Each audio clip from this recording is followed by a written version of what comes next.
Hello, good morning बच्चे, कैसे हैं आप सब?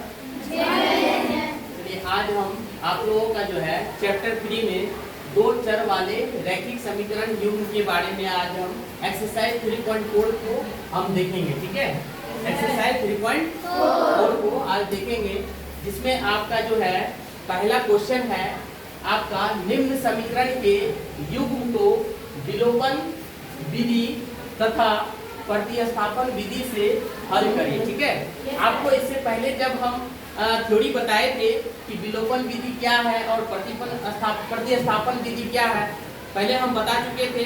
आज उस थ्योरी को जो है कंप्लीट होने के बाद आज हम एक्सरसाइज पर आए हैं 3.4 में। ठीक है, तो उसमें जो है आपको पहला मेथड क्या है आपका विलोपन विधि, जिसको हम बताए थे आप लोगों को एलिमिनेशन मेथड। क्या था? Elimination method. और उसके बाद जो था आपका क्या है सब्स्टिट्यूशन मेथड। ठीक है, जिसमें हम विलोपन विधि के बारे में चर्चा करेंगे और उसके माध्यम से हम जो है इस प्रश्न को बनाने का प्रयास करेंगे। ठीक है, कृपया आप लोग बोर्ड पर ध्यान देंगे। ठीक है, सबसे पहले जो है आपका क्वेश्चन ये है x + y = 5 2x - 3y = 4।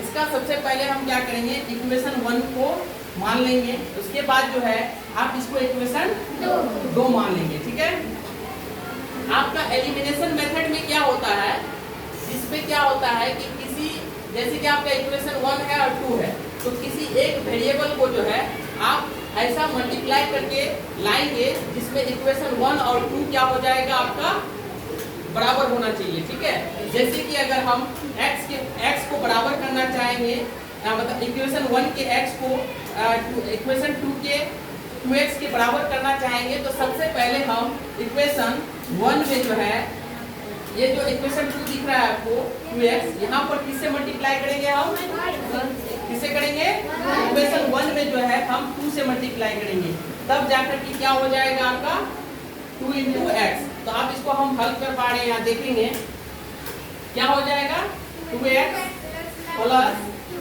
2y = 10 हो जाएगा। उसके बाद क्या हो जाएगा 2x - 3y = 4 हो जाएगा। ठीक है, अब इसको हम क्या करेंगे, सॉल्यूशन कर रहे हैं।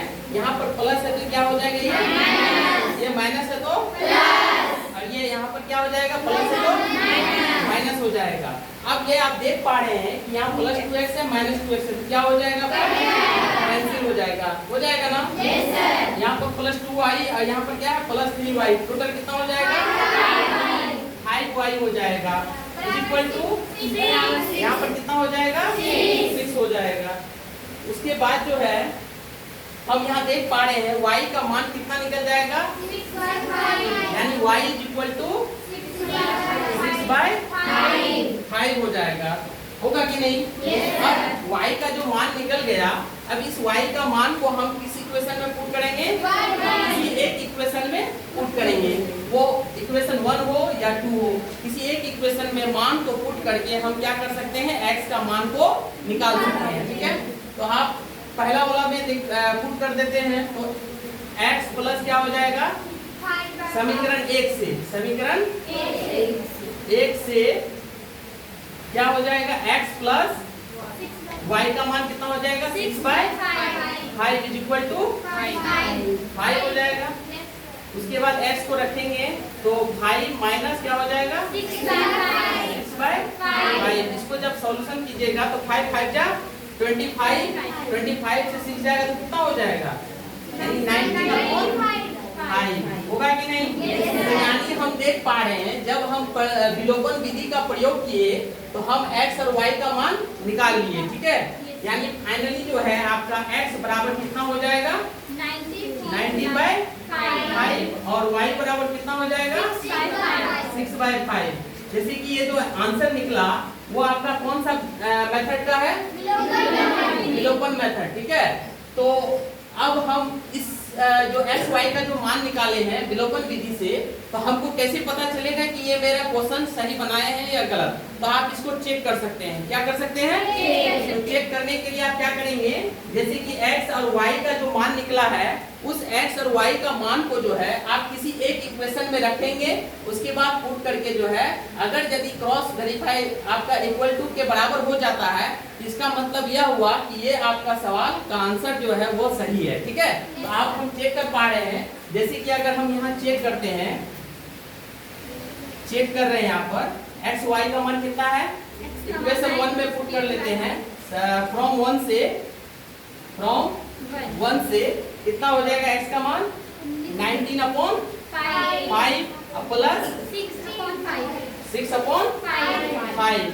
जब इसको हम एलसीएम लेते हैं तो कितना हो जाएगा 19 प्लस 6 यानी इज इक्वल टू कितना हो जाएगा 25/5। जब इसको काटेंगे तो 5 5 जा 25 यानी ये 5 आ गया। यानी ये इसका मतलब यह हुआ कि जब x और y का मान निकाले, उसको जब इक्वेशन 1 में पुट किए तो ये हमको ये पता चला कि ये जो आपका जो वैल्यू है वो क्रॉस वेरीफाई कर गया। ठीक है, तो इसका मतलब यह हुआ कि मेरा x y का मान फाइनली आंसर निकल गया। ठीक है, तो ये आपका कौन सा मेथड हो गया, विलोपन विधि। ठीक है, अगर इसी सवाल को आप प्रतिस्थापन विधि से हल करना चाहेंगे तो आप कैसे करेंगे, तो आप देखेंगे यही सवाल है, इसको प्रतिस्थापन विधि से कैसे हल करेंगे तो आप देख लीजिए, जैसे कि x और y है, यहाँ भी x y है। ठीक है, तो आप किसी भी वेरिएबल को, किसी एक वेरिएबल का मान निकाल कर उसी इक्वेशन में मान को पुट करके आप y का मान निकाल लेंगे, या नहीं तो y को रख करके आप क्या करेंगे, जब आपका y का मान निकलेगा तो किसी एक इक्वेशन में रख करके क्या कर सकते हैं, x का मान निकाल सकते हैं। ठीक है, तो ये मतलब हो गया आपका प्रतिस्थापन, यानी एक स्थान से दूसरे स्थान पर रखना, उसको कहते हैं हम प्रतिस्थापन विधि। तो आप लोग समझ गए कि विलोपन विधि और प्रतिस्थापन विधि क्या होता है। अब इसमें कोई प्रॉब्लम है? अगर प्रॉब्लम है तो पूछ सकते हैं। कोई प्रॉब्लम है?